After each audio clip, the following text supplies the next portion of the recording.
Prove की, उनके जो लॉसेस होते थे और जो टैक्स पेयर को उनकी बेल आउट्स करने पड़ते थे वो तो ज़रूर ख़त्म हो गए, लेकिन जो क्रेडिट एलोकेशन सोसाइटी के अंदर और इकोनॉमी के अंदर ज़रूरत है, जो क्रिटिकल सेक्टर्स हैं, वहाँ पर हमें वो कामयाबी नज़र नहीं आई जो मईशत की ज़रूरत है। और उस पॉइंट ऑफ व्यू से भी ये एक अहम कदम है। स्टेट बैंक ने अपनी रेगुलेशंस जो हैं इम्प्रूव जो की है, उसके अंदर फ्लेक्सिबिलिटी पैदा की है, उसका भी ये मकसद है। और जो हमने फिस्कल मेजर्स लिए हैं, एक जिसका जिक्र किया था पहले गवर्नर साहब ने कि टैक्स रेट जो है, हमने जो 39% इंक्रीमेंटल टैक्स रेट है जो नॉर्मल लेंडिंग के ऊपर होता है, उसकी निस्बत ये 3 प्रायोरिटी सेक्टर जिसके अंदर लो कॉस्ट हाउसिंग भी शामिल है, small medium enterprises, manufacturing enterprises हैं, और उसके अलावा हमारे जो एग्रीकल्चर है, ज़राअत जो है, उसके लिए इनकम टैक्स रेट जो है जो बैंक्स लेंडिंग करेंगे, इंक्रीमेंटल लेंडिंग करेंगे, वो सिर्फ 20% कर दिया गया है।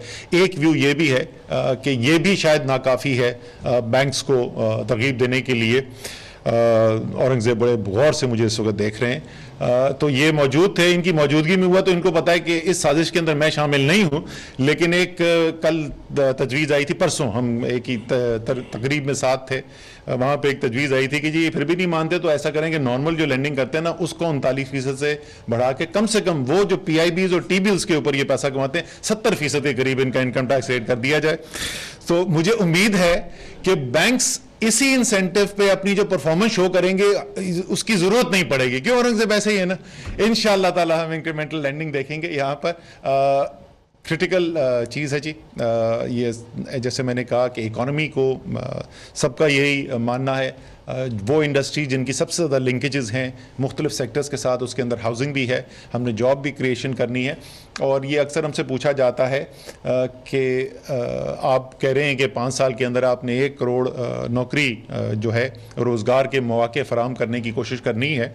पहली बात तो मैं बार बार याद दिलाता हूँ कि ये इलेक्शन का स्लोगन नहीं होना चाहिए, क्योंकि आइन के अंदर लिखा हुआ है कि ये रियासत की जिम्मेदारी है कि जितने भी लोग मुल्क के अंदर हों उनको रोज़गार के मौके फराहम किया जाए। और हमारे जो आदाद शुमार हैं प्लानिंग कमीशन के, वो हमें बताते हैं कि 5 साल के अंदर 1 करोड़ नौजवान जो हैं मज़ीद आएंगे।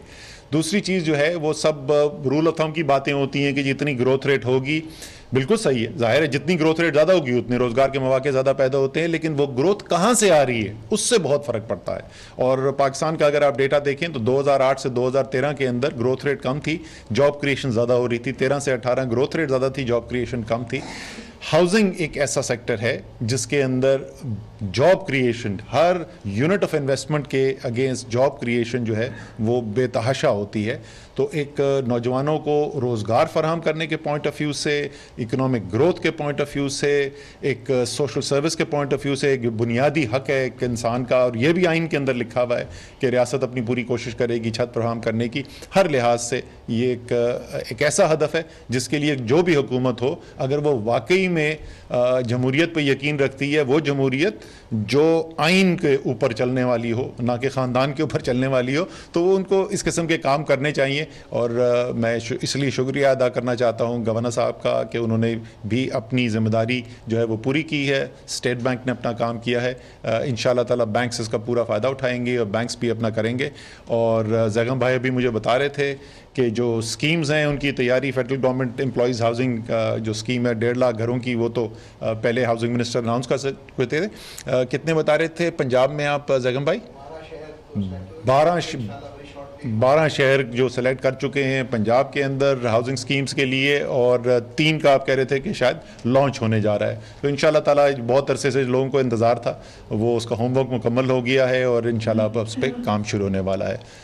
Thank you very much.